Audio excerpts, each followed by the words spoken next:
বলেন ২০১১ ও ২০১২ সালের দিকে যখন যুদ্ধাপরাধীর বিচার চলছিল তখন রয়ের একটি শক্তিশালী গ্রুপ বাংলাদেশ, মালয়েশিয়া ও কলকাতায় জামায়াত নেতাদের সঙ্গে একাধিক বৈঠক করেছে।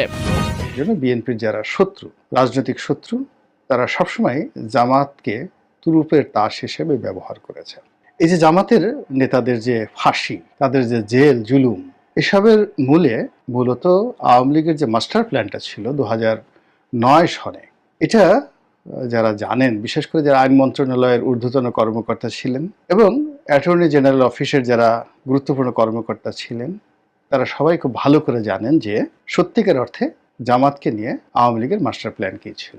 প্রিমিয়াম ময়দা থেকে তৈরি, প্রোটিন, আয়রন ও ফাইবার সমৃদ্ধ প্রাণ টোস্টের আবেশে সবাই কাছে আসে। আমি শুধুমাত্র সংক্ষেপে বলছি, ডিটেলস বলছি না। ২০০৮ সনে আওয়ামী লীগ ক্ষমতায় এসে